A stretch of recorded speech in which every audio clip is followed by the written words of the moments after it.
Tobias Lindner and Valery Kavaleusky, representative for foreign affairs in the United Transitional Cabinet of Belarus. Thank you very much and good morning, Mr. Fandrich, Mr. Stehle, Mr. Kavaleusky, members of the German Parliament, dear members of the German Belarusian Society. I would like to begin by expressing my and certainly all of our concern about the fate and current condition of Maria Kolesnikova. The news that she has been taken to hospital in intensive care does not bode well. Whatever has happened to her, we wish her a speedy recovery. And she should never have been imprisoned in the first place because she didn't commit a crime. More than 30 years ago, on 13th March 1992, Germany and independent Belarus established diplomatic relations. The citizens of our two countries have forged contacts, built bridges of mutual understanding, and achieved a great deal together. The Minsk Forum has made a concrete contribution to this, even in difficult times, by building, deepening, and developing the political, economic, and social dialogue. However, the circumstances surrounding the founding of the Minsk Forum in 1997 are indicative of the challenges that mutual exchange has faced from the very beginning. The aim was to maintain and expand civil society contacts between Belarus, Germany, and the EU. In the following years, the Forum was not able to meet regularly every year. Today, we are faced with a particularly difficult situation. The Minsk Forum cannot be held in this city that gave it its name again this year for the third year in a row. Today, the activities of the Goethe Institute, the German Academic Exchange Service, and the German schools in Belarus have been suspended, at least temporarily, due to the requirements imposed by the Belarusian side. Today, the mass repression that started with the rigged 2020 presidential election has increased in intensity. The Belarusian regime is doing everything in its power to silence the voices of its population with a relentless campaign of persecution and intimidation, with arrests, exile, violence, with the persecution of independent media, human rights defenders, lawyers, and trade unionists who are often defamed as terrorists or extremists, and with the persecution of so-called ordinary citizens who dare to think differently and to stand up for their values. There are over 1,400 political prisoners in Belarus today, and many more imprisoned for political reasons. One of them is the human rights lawyer, Ales Belyatsky, who, together with the Russian human rights organization Memorial and the Ukrainian Organization Center for Civil Liberties, is the winner of this year's Nobel Peace Prize. Mr. Belyatsky will not be able to receive this prize in person in Oslo in December. One of them is Maria Kolesnikova, who, together with her exiled comrades in arms, Svetlana Tikhanovska and Veronika Tsepkala, was awarded the International Charles Mann Prize of Aachen. She has now been in prison for 2 years with a sentence of 11 years. During her laudation for the prize, Annalena Baerbock told the laureates, "It is the freedom of all of us to which you have dedicated yourself. It is the freedom of 1,400 political prisoners. It is the freedom of the many others who are not on this list. The laureates are internationally known. Of others, we know the names. Of some, perhaps only the faces. None of those imprisoned for political reasons has been forgotten. The German government remains steadfast in its demands for their release.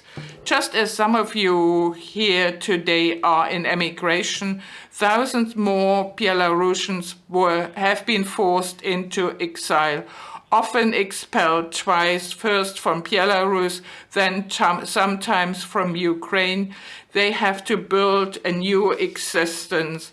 Your civil society and charitable organization, more than 1,000 in number, were dissolved and had to give up their work, continue it in another form, or reorient themselves abroad.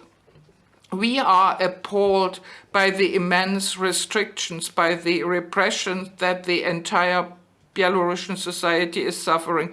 This is why Germany is supporting the drive for freedom within the action plan for civil society in Belarus, inside the country, but also outside. Under the umbrella of the initiative, together with our partners, we also support the important efforts of the International Accountability Platform to document serious human rights crimes against its own people, for which the Lukashenko regime must be held accountable. The anniversary of diplomatic relations between Germany and Belarus could not be celebrated this year.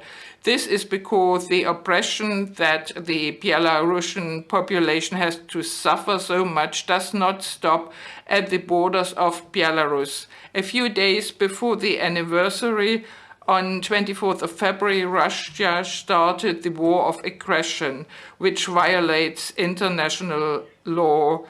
The attempted invasion of Kiev by Russian troops was conducted from Belarusian territory. To this day, the country is deeply involved in the war of aggression against Ukraine. Through the regional grouping of forces of Russia and Belarus, a threat situation is being built to distract Ukrainian forces from the continued attacks on Ukrainian cities. As a consequence, Germany, together with its European, transatlantic and other partners in the EU, in the G7, has imposed massive sanctions against Russia, but also further sanctions against Belarus. The consequences are being felt in the country. The decline in GDP in October was almost 5% compared to the previous year, and foreign trade continues to decline. I would therefore like to make it clear. It was important that we went together this path together with our partners, that we indicated limits. I would also like to emphasize that we have differentiated between Russia and Belarus and will continue to do so. In this way, we want to make it clear to the Belarusian cities that we see their resistance to the belligerence of the Belarusian regime and take it into account in our actions. While our concern now is mainly about the war and the fear that Lukashenko will involve Belarus even further in the Russian war of aggression, we must not forget to look to the future as well. We are holding fast to the bridges between civil society that have been built over the years. It remained the goal of the German government to support Belarus in being a free, sovereign, respected, democratic, and prosperous state in the heart of Europe. We hope that this forum can continue to make an important contribution to this end. Thank you.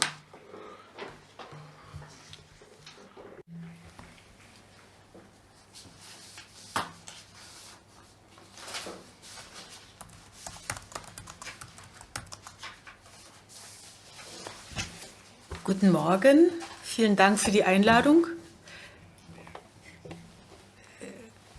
Sehr verehrter Herr Professor Lindner, Herr Forst,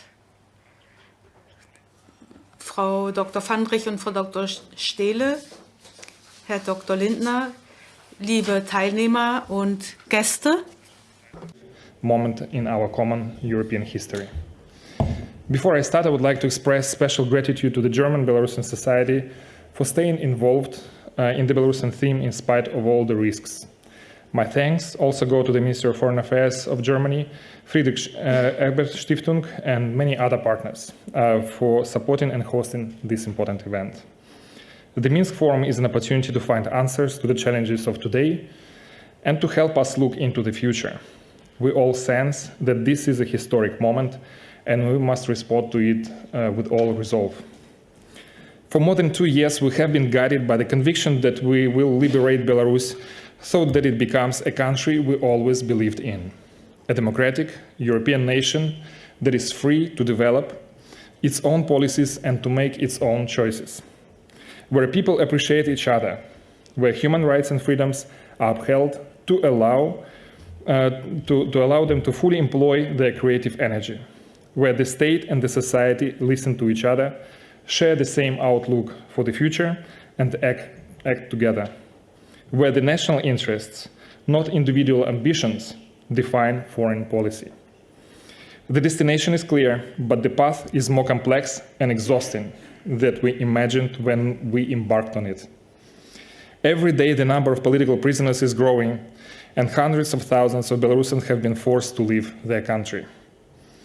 The repressions target not only those protesting the dictatorship, but also those who support Ukraine. The whole country lives in fear of imminent arrest. Before the war, our task as democratic forces and civil society was to get rid of the dictatorship and bring the country to free and fair elections. After February 24, we must also preserve our independence. Lukashenko became a Trojan horse for Belarus, opening the gates to Russian military to come to our house, set up its unwanted presence, and pursue its goals at the cost of our own national interests. As a result, we risk losing everything: our freedom, our independence, the very existence of the Belarusian state. It is our duty and responsibility as citizens of Belarus to defend and preserve our independence. For this, we need help from our friends in the democratic world. Let us be clear. Lukashenko supports Putin's war against Ukraine because it chose to be free, independent, and European. This model is a threat to both dictators, and their decision to destroy Ukraine derives from their fear of losing to the democratic ideals and values. We must also realize that Belarus and Ukraine are not the final destination for Putin. Our countries are the stepping stones in his ambition to challenge and erode the EU and NATO. Therefore, the whole democratic world should join forces and exert maximum pressure on Putin and Lukashenko, support Ukraine, and help resolve the crisis in Belarus. Belarusians are doing a lot to help Ukraine: protests, railway partisans, intelligence about Russian military activities in Belarus, hundreds of volunteer fighters in Ukraine, daily political and diplomatic support for their fight. And we will continue this support for as long as necessary. Simultaneously, Russia does not hide its hostile intentions towards Belarus. After the rigged elections of 2020, Lukashenko has lost legitimacy among Belarusians and ruined relations with the democratic community. Russia has been deliberately using this self-inflicted Lukashenko's weakness to overtake control over Belarus. Russia has undermined the sovereignty of Belarus by entering new military and economic integration agreements with a dictator who has no right to sign anything on behalf of the Belarusian people. After he lost legitimacy in 2020, Russia gradually deploys Russian troops across our country. By now, around 10,000 arrived in Belarus, and their permanent presence appears more as an insurance against internal protests and the prospective occupying force than a new imminent attack against Ukraine from Belarus, which we also cannot rule out. One important fact, Lukashenko is the enabler and the material contributor to the aggression against Ukraine. Capturing Kiev, the main target at the beginning of the war, could only be done from Belarus. This must be recognized by the international community to not allow Lukashenko to evade accountability for his crimes. Also, if we develop this logic, removing Belarus from this war can be the shortest way to end it. Without the advantage of Belarus territory and infrastructure, without its only ally, Russia will be severely constrained in reaching its objectives in Ukraine. But this can only be done when Belarus is democratic, which implies a strategic approach from all democratic community. Dear friends, now I would like to turn to Belarus-Germany relations and through them to Belarus foreign policy. Since 2020, there are two distinct tracks for foreign policy of Belarus. One that is failing and represents the illegitimate regime, and the other that represents the Belarusian people, and that is growing. Svetlana Tikhanovskaya, as the presumptive winner of the elections, has been accepted by the international community and is conducting an active foreign policy, successfully overtaking from the regime the space and agenda of relations with the democratic states and international organizations. Germany has been principled in its response to the crisis in Belarus, and we are grateful for all the support that has been shared with the Belarusian people. It has come at the right moment, and Germany's leadership has ensured consistency of the EU approach. What other steps can Germany take to respond to the Belarusian crisis so that the Minsk Forum can return to its place of origin? Germany is among those countries that has for decades declared its commitment to a sovereign, independent, and democratic Belarus. Now is the time to fill these policies with substance and practical steps. I want to reiterate again, defending independence is our task to resolve, but to stand up to this grave threat, Belarusians need help. A year ago, a new German government was formed following the adoption of the coalition agreement. Three specific ideas were included in relation to Belarus: help civil society and democratic forces, put pressure, including sanctions, on the regime, and finally, prevent interference of Russia in Belarus' internal affairs.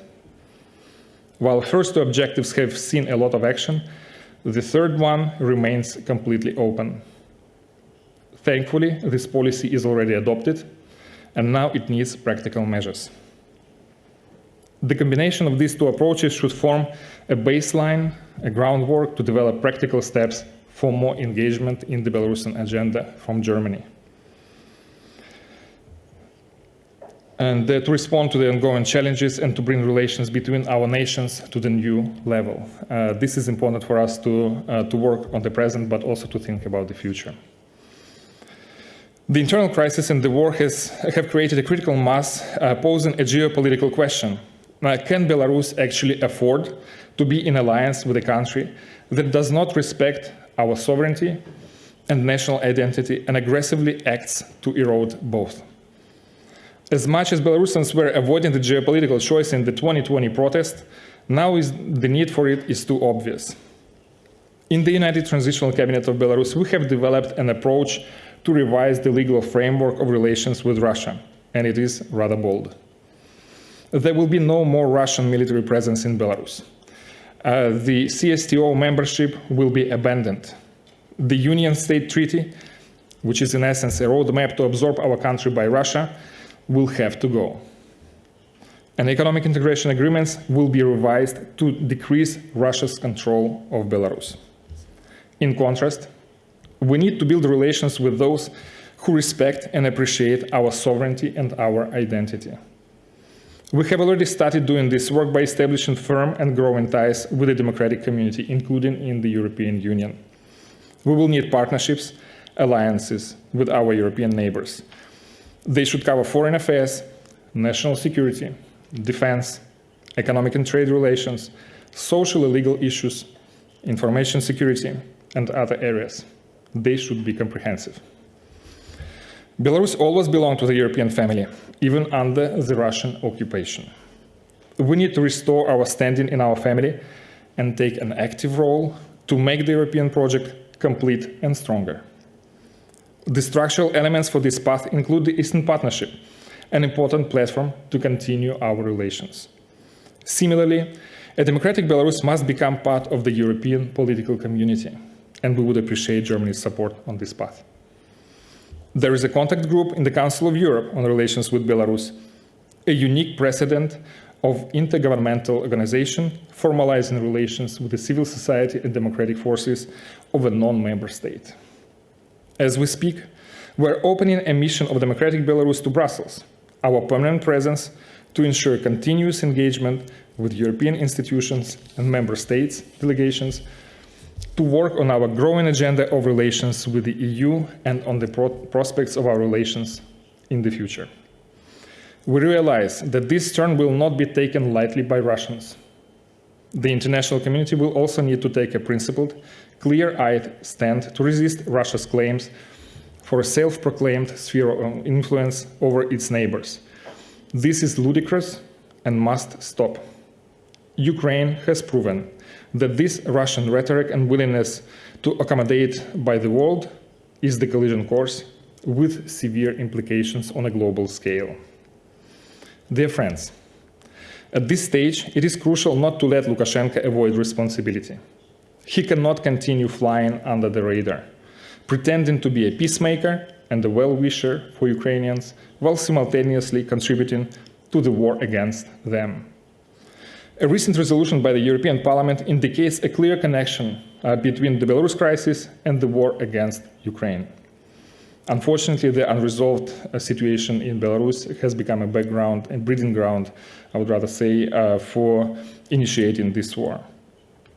It also suggests an approach to resolving the crisis in Belarus, which would eventually end its participation in the war.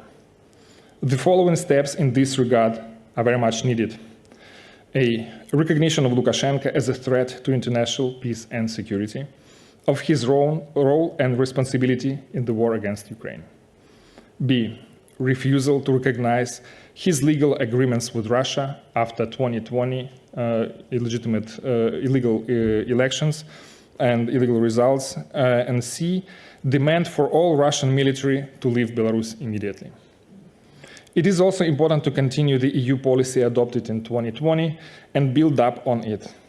First, diplomatic, political, economic, and financial pressure and isolation of the regime. Second, support for civil society, independent media, NGOs, human rights organizations, cultural initiatives, and others. Accountability for the crimes against humanity, the crime of aggression, and the complicity in war crimes in Ukraine. Fourth, working relations with the United Transitional Cabinet of Belarus to develop on the growing agenda to fill it with substance. And finally, support for Belarus' transition to democracy. The EU has taken an important first step by adopting a comprehensive plan of support of 3 billion euros for democratic Belarus.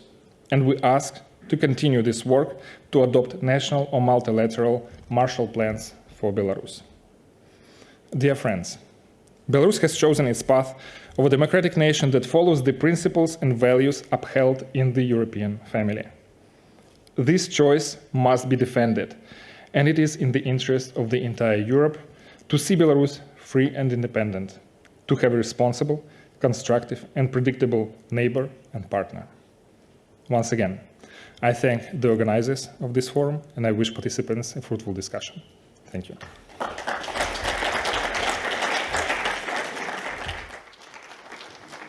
Thank you. Thank you very much, Valery. Thank you to both of you. And one question to both of you. Do you have a couple of minutes to answer some questions? Well, great.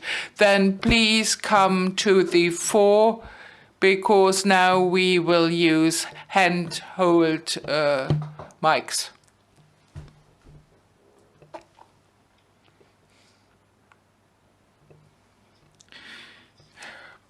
Please raise your hand if you've got a question. I already have got a question. During the last few days, there were events in Belarus who touched everybody and shook everything. The sudden death of the foreign minister, the decease of Maria Kolesnikova, and in addition, there were reports in British media that the Russian intelligence service intends to topple the regime and to murder Lukashenko, to force the country into the war. It sounds a bit like a detective story, but it was a very reliable paper that published it. I would like to get your take. How do you see these rumors, these scenarios? Has the German government perhaps insight?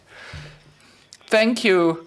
Of course, I understand your interest, and you will understand that I cannot talk about intelligence findings. But on the one hand, in the field of, help me, Mrs. Kavaleusky, that her stay in hospital is reason for concern. This was made clear also by our foreign minister. As to the rumors about Mr. Lukashenko, you have to keep in mind the political situation. Mr. Lukashenko has put himself in a very unpleasant situation. And on the one side, he has to bind to Russia to keep up his power. He can't do anything else but to go with Putin. On the other hand, he has a population that doesn't like the war, and we also know that the Belarusian military doesn't want to get involved. And Putin looks to escalate things. I mean, it's an open secret that the war doesn't go to Putin's liking. And one way of escalation is to enmesh Belarus into the war. And it's an open secret that he puts pressure on Lukashenko. Lukashenko currently still rejects this, and I hope that it will remain. So what I would like to add probably is that the news of the death of Minister of Foreign Affairs of Lukashenko, Vladimir Makey, were shocking because they were abrupt. Nothing could say that he's in bad health or he's facing any such hardships. But what was even more shocking is the response and reaction from the regime to this death. That it was very dry. It was essentially ice cold. The reaction to this event, which signaled probably to many in the regime that that is the fate of everyone who is making a choice to stay with the dictatorship. That there would be no appreciation beyond the functions that they do for the regime. It's also a signal, a reminder to those in the regime who are hoping that there will be the right moment, a most convenient moment to do the right thing, to make a choice, to leave the regime, to not serve the dictator anymore. There might be a moment when it's too late to make such choice, as Makey has proven. He has had his appeal to the liberal wing, to democratic society in Belarus, and he was assumed to be sort of carrying some liberal ideas for Belarus, but 2020 has proven that that was not the case. His deeds did not match his words that he said before. He had made a clear choice in favor of the dictatorship and against the people of Belarus. So essentially, by the end of 2022, by his death, he became completely bankrupt. His foreign policy that he was pursuing and building collapsed and was gone. His image in the society was absolutely tarnished and gone, and his influence and role in the government in the regime of Lukashenko was diminished to almost nothing when he was sidelined, when he was not listened to. So what comes next? Who is the next figure? There are probably two tracks to appoint an attack dog who would be barking at the West and sort of whitewashing Lukashenko on a daily basis. Or there could be somebody of sort of professional wing of diplomats who will not make serious mistakes and will sort of maintain some credibility to establish contacts, not even a dialogue with the West. Dialogue is not possible at the moment as we see it now, but to have some contacts with the foreign governments. But all of them, any person who would be appointed now to this position will have to respond and match three basic criteria. It is to support repressions in Belarus, it is to support the war against Ukraine, and it is to have allegiance to Russia. That's why we should not await any principal changes in the foreign policy of Lukashenko at this new stage. Thank you. Thank you very much. Gibt es Fragen aus dem Publikum? Are there any questions? There is a room mic up here.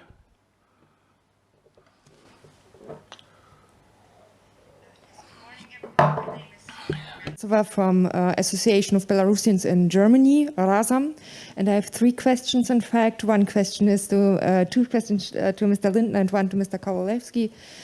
The first one, so we heard a lot about the fate of Maria Kolesnikova, and as I understand it now, we don't have clear information about her health, but it seems very, very dramatic. And for me, it's a question: what else can the German government do to help her? Do you see any possibilities, for instance, for sending German doctors to Belarus, or to send at least the ambassador of Germany that we get more information? What would be possible to help Maria right now? Because it may be a question of days to save her. This first question.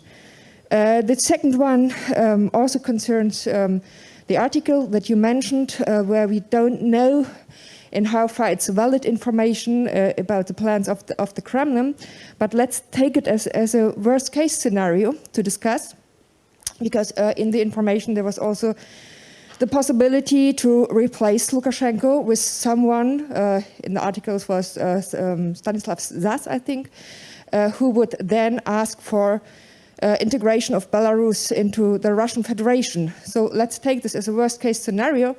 My question would be, what would be the answer in case this happens? Indeed, we will have somebody after Lukashenko who, as a first step, will do this request of deliberate annexation, or I don't know how to call it. And my third question is to Mr. Kavaleusky. You spoke about the European perspective of Belarus. Do I understand it correctly that this would also mean that Belarus one day should join the European Union, or do you prefer just a partnership with the European Union? So would you do this bold step to ask for membership in European Union? Thank you. Vielen Dank. I hope it's okay when I answer in German. First question, of course, our embassy in Minsk deals with the hospitalization. We try to get all the information as far as possible. We heard that she is now out of intensive care at a normal ward. I do hope that this is correct, but of course we also try to get more clear information about her health. And if there are possibilities to give support, then of course we will do it. But please understand that I cannot give you all the details what our embassy does in Minsk. The speculative question, what would happen if Lukashenko was replaced by somebody who who makes Belarus entering the Russian Federation. Well, I will be rather general. These sanctions we, the G7, our transatlantic partners, have imposed on Russia show that the territorial sovereignty of countries are a very important asset for us. And when we look at the behavior of Belarus as to their participation, we take note of it, and each aggravation would, of course, lead to more measures. Well, we see that the Belarusian population is nothing but not enthusiastic about the war. But so this would then come to more sanctions, like in the case of Russia. So on the question of the European prospects for Belarus.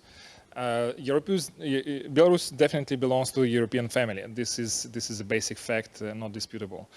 At the same time, in 20 years of Lukashenko's rule, our country has been thrown back away from this family in terms of institutional building, in terms of the adherence to democratic values, in terms of relations with our neighbors, not even with the entire EU family, but even with Poland, Lithuania, Latvia, Estonia. We have very poor relations that are not compatible even with the nature of Belarusian people and with their values. So we'll have to do a lot of work to bring us back to the starting line. And this probably would be also coinciding with the democratic transition in Belarus, when we have elections, when Belarusians would elect a leader or leadership of the country that is legitimate, that is supported by the population, that has mandate to form new foreign policy.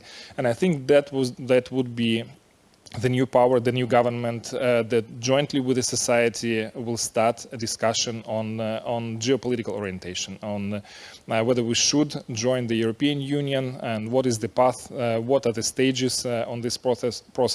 But I think we all realize that Belarus needs to do a lot of work to develop and to be prepared for such serious steps. Zeit für eine weitere? Dann machen wir jetzt Last Order, Wiener Kneipe. Eine Frage geht. Well, we have time for one more question before this panel ends.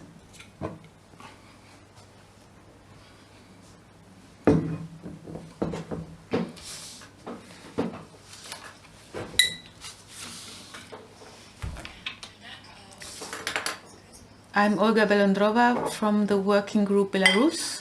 I have a question for Mr. State Secretary, Mr. Lindner. We hear the official statements from Germany that Lukashenko isn't acknowledged as official president anymore by Germany, but in practice it's not very clear what this means. Let's suppose Mr. Lukashenko survives and he's not substituted by Russia and he remains in power for several years in Belarus. We can't exclude that. Can you see a situation where the German government decides to cooperate in this or another way? I can answer very briefly, no. I can't imagine any situation where we would acknowledge Lukashenko as official president of Belarus because of the elections in 2020. We are of the firm conviction that elections have to be free and fair and equal. to lead to a legitimate government. We have an ambassador and I can only establish contacts with workers in the embassy present. We have channels for communications, but we don't have business as usual. We have exchange about the working conditions of our envoyees at the embassy and how we want the prisoners to be treated. We don't have business as usual with Lukashenko, and the only way to normal diplomatic relations would be through new elections. These were very clear words, and thank you for the applause